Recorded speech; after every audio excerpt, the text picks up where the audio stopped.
Bet horse racing on DRF Bets.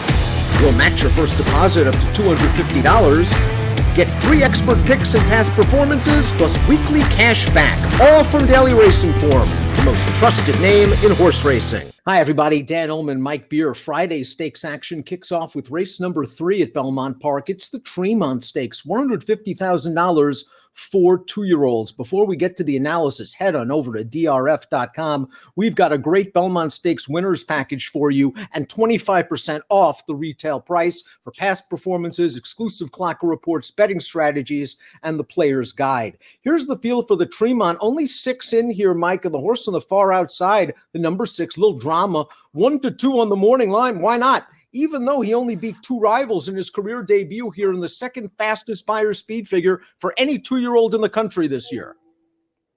Right. I mean, it's hard to get too excited about him, Dan. He only beat 2 other horses, but it came back a relatively fast race. And I guess even more important than that, he's really not facing too much in here.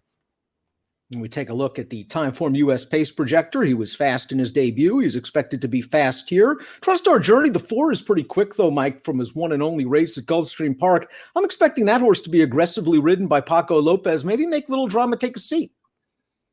Yeah, he showed some good speed in his debut. It was only against, a weaker field, it felt like, but he did show good speed in that race. I'm, more interested just to see what happens with the 3, Dan Overbore. Maybe he just doesn't have any speed, but you always expect these Wesley Ward 2-year-olds to come out of the gate running. This horse hasn't done that yet, but he had a major excuse first time out. Baytown Frosty, the number 1, defeated Overbore in that race we talked about, although Overbore completely missed the break. Baytown Frosty then faced winners over Sloppy Going in the Kentucky Juvenile. Didn't do much that day, but the ready-made excuse was the slop. Yeah, it was a wet track. He didn't really do any running that day. I guess his maiden win 2-back was okay. He did show good speed that day, Dan. But again, that's the race where Overbore blew the start and probably ran the better race. 2 days before the Kentucky Juvenile, he was offered at public auction, bought back for $50,000. The number 2 is Kavod. Let's watch the first 2-year-old race in New York of 2021 back on April the 23rd. And Kavod did some nice things in this race, Mike. He was in behind horses. We see him splitting right now, and he's just going to get up. Solid enough race, 58 buyer speed figure. He ran fine in here. It's the kind of race that it's hard to get a real gauge on it. It was a 5-horse field. 3 of them were fillies, and the horse who took all the money in there, the Wesley Ward filly, just didn't run a step and finished dead last. This horse did well in the race, in the grand scheme of things, I guess. And it fit a pretty good MO for this trainer, James Chapman, who's, not really good with his first-time starters and is really good with his second-time starters. Overbore is the number 3, took all the money for his debut against Baytown Frosty at Keeneland, stumbled at the start, then took another bobble, fell far behind, and was flying at the end. I talked to Wesley about this horse, and he said this horse was bought in mind to try to go to Royal Ascot. They thought he was going to be a turf horse, and that's why they ran him on the turf last time out. And while he ran fine, Wesley said he was a little disappointed with the performance, and he says right now maybe not turf for him. So they're going to take a shot and wheel him back on 14 days because Wesley said that race took nothing out of him. Yeah, I mean, I can see him running a better race here, Dan.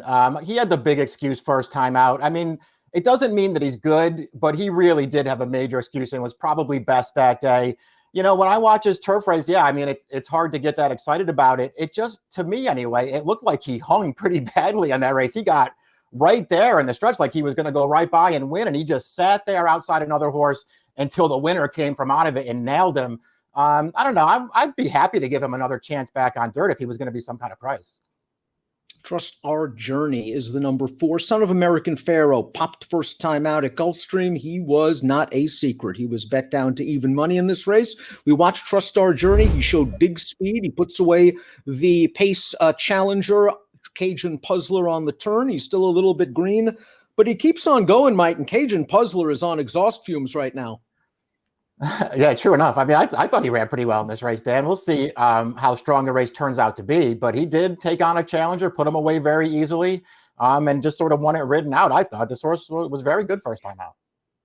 The second of 2, James Chapman, trained 2-year-olds. He, of course, has the 2 Kavod. He has Rising Outlaw, 20-1 on the morning line. Debut winner and a maiden claimer, Indiana Grand. Didn't get dirty that day. Stayed on the far outside after breaking from post position 6. Swept to the front and got it done. 53 buyer. Listen, he's caught the right field to try stakes competition. Yeah, that's certainly true enough. It feels like he's going to have to improve, but he did what he had to do first time out. It looked like a cheap race. The horse that was on the lead in the stretch that he just went right by in there was the 3-5 favorite. But that horse put up no kind of fight, and this horse just took it over and went clear. But again, James Chapman, he doesn't win with a lot of first-time starters, Dan. So I guess that's a feather in this horse's cap, and his horses tend to do a lot better second time out. And here's the 1-2 favorite on David Aragona's morning line. The 6th, Little Drama, his career debut. As we mentioned, only 2 foes, and Little Drama made short work of them. We turn into the stretch. Little Drama showed good speed from the starts at reasonable fractions, and under hands and heels urging from Kendrick Carmouche, puts the boots to him and wins by 5. Outside post gives Kendrick options. He'll be forward. Yeah, I mean, I don't see why they'd play any games here. It's a short sprint. He's drawn out in the clear, just go. And you're supposed to be better than these horses. I guess it's just a hard race to get excited about, Dan, even with it coming back with a good figure. There was nobody in the field. He never faced a challenge at any point in the race. It looked like a workout. Let's take a look at our top picks for the Tremont Stakes on Friday at Belmont. We both like Little Drama at a short price. Trust Our Journey is a horse, though, that I would consider using in any kind of multiple race wagers. I like the speed he showed in his debut. I like that he buried that other pace foe. Maybe if he's aggressively ridden, Little Drama, again, he only beat 2 other horses. Maybe he can try to take Little Drama all the way. You like Overbore for Ward, and why not? Yeah, I mean, I don't know that I'd be, dying to put a lot of money into this race against the favorite, Dan. Maybe he's just in the right spot. If I did try to beat him, I tried to get Overbore to improve. 6342 for Mike, 6425 for me. In the Tremont, race number 3 at Belmont Park on Friday. It's Belmont Stakes week. Good luck.